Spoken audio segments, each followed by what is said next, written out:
Okay, so in the last video, we talked about treatment of non-Muslims and women within Dar al Islam. We talked about how the Islamic religion was spreading due to the role of the Sufi missionaries as well as the armies, but the Sufi missionaries were the ones actually doing the conversion and leading the expansion of the religion, while the armies just kind of led the more political control within there. So yeah, and again, we're briefly just kind of touching on this stuff. If you have more questions, always, again, let me know.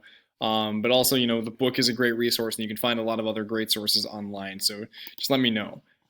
So what we're going to finish up here today with just kind of the expansion of Dar al Islam, again, looking at, analyzing different ways Islamic rule and culture expanded, but also explaining life under Islamic rule. All right, so this is looking at kind of the more general benefits that we see as a result of the expansion of Dar al Islam. All right, so one of the things, and again, the book goes way into more depth with this. So again, for more specific details, go look there.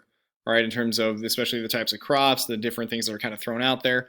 But anyway, so as Islam is expanding, as we saw, within that map, within essentially 300 years, or well, let's take a quick back look at that map here. So by the year 750. Islam has expanded in about 130 years into southern Europe. Okay, they have expanded into India and Afghanistan, into the Caucasus, and into North Africa, and they are going to continue to expand into places like into Sicily, into southern France. At the Battle of Tours, there was actually a really cool discussion about what would happen if the Muslims had won that battle. Would Islam have taken over Europe? It's a great what if in history kind of question. But anyway, but this is kind of the furthest expanse, at least into Europe, that we get to see on that map. Islam continues to spread throughout southern Africa. It goes into parts of Eastern Asia. It even gets into China. There are actually 20 million Muslims that are accounted for right now in China. And then also Indonesia and other parts of the globe as well. But anyway, so within all this territory, we talk about the benefits. So because of that, there's a lot of trade going on, and people are getting expanded diets because there are new crops that they've never experienced that are now getting traded and brought to other parts of Dar al Islam and all their places that they're trading with, including into Europe. So there is an increase in the variety, in the quality, and the quantity of food that is being produced, that is being brought into people's diets, the number of crops being produced throughout, including cotton. And again, the book can explain kind of all the benefits of that and all the various types of stuff that's getting traded. And we're not going to mention that here. But this also because, again, increasing the size of agriculture, as we mentioned, within just society itself and the characteristics of civilization, but also within China as our first example. The more people or the more food that you're able to produce, the more you're going to actually end up seeing, cities coming up, and again, the diversification of jobs and societal status. So the number of cities and the size of cities is increasing, and then also that benefit within the money, like we saw within China, establishing a line of credit with banks. Groups are willing to invest together to kind of ensure better success of their endeavors for trade and things like that. So we're seeing trade expand throughout this entire region, and kind of the same things that we saw related with China happening within Islam at this time.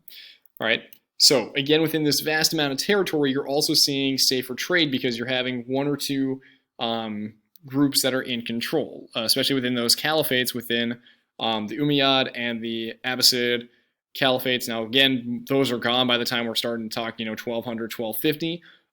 But again, solidifying that connection and the safer travel within these lands, again, allows it that people are more willing to travel and to trade because, again, it is safer to do so. All right, to go throughout their lands and beyond. So this also includes missionaries and religious pilgrims, so people that are expanding their religion, so our Sufi mystics and missionaries, religious pilgrims along the Hajj, so that's the fifth pillar, okay, where you go visit Mecca.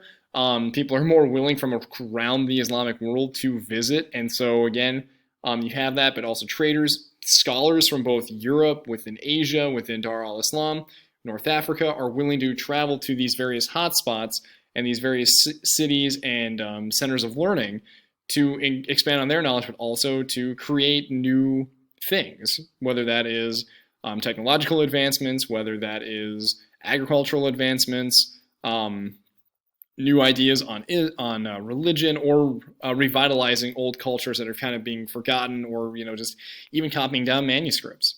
So a lot of the stuff from Greek culture and Roman culture is being preserved by Muslims, and same thing with Christian culture too. And so this continues on the various land and sea routes, including the Silk Road, which kind of gets a bit of a revitalization here. All right, so the Hajj, as we said, it's safer travel, and that means that this increase in wealth means more people are willing to take the Hajj, and that increases the wealth and trade for cities that are along the route, because you now have more inns, you need more cities to provide for people along the route who are trying to go to and from Mecca. Okay, that is an expensive trip, depending on where you are going in various parts of Dar al Islam. All right, so the Hajj, again, is this point that is a symbolic connection for all Muslims, because all Muslims are supposed to take this trip. All Muslims know of this trip. And it brings all the various different Muslim cultures together, because not every Muslim is Arab. There are European Muslims, North African Muslims, who are, again, Persian Muslims, Indian Muslims, Chinese Muslims, Indonesian Muslims, and a lot of other subcultures within that who are not Arab. So again, it kind of expands that region. This is that connection.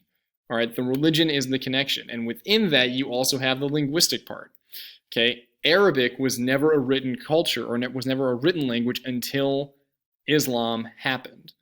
All right, because there's a reason to write down the language, is for the Quran and for Sharia law and the other literary examples and the other laws that come out of Islam. So the Hadiths, which are kind of, again, other stories related to the Prophet Muhammad. So that goes beyond into other areas: history, medicine, poetry, things that were written into Greek, into Latin, that have been forgotten are now getting rewritten into Arabic, and then are going to get retranslated back into other religions. So a lot of the big thought process, a lot of the big ideas that were written in the Greek and Roman times are essentially forgotten, but picked up by Muslim scholars, all right, who are now traveling from various parts, and also Jewish and Christian scholars as well, traveling throughout Dar al Islam to these centers of learning. All right, books. God, you're talking about massive libraries in Baghdad, in Al-Andalus, in Spain, in Damascus, in Sicily. So these various empires, these various centers of learning have thousands of books that are all handwritten time and time again. And they're expanding on knowledge, looking at, okay, this guy got this, but he got this wrong. Like medicine, they begin to actually create hospitals and teaching hospitals where they're experimenting on humans where they hadn't before, where it was just more of, well, we practice on a pig, and pigs are similar to humans, right? So no, they're actually expanding on this knowledge. And so kind of that example of stuff that they either were working on or improved on. So algebra, the quanats, which were, types of canals, if I'm remembering it correctly off the top of my head. I may be getting that wrong. You can look that up. But irrigation is what it's connected to.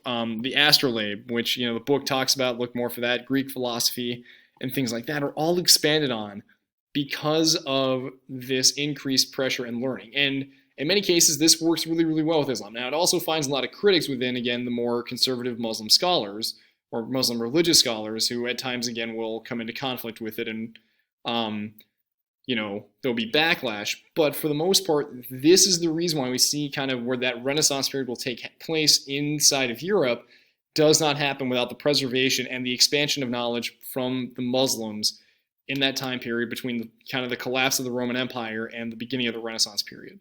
That does not happen without this stability and this revival within Islamic culture.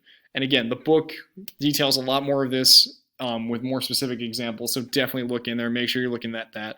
But again, this is just kind of emphasizing the importance of kind of how this lays out, and this is going to be a jump-off point for other areas that we come back to later on.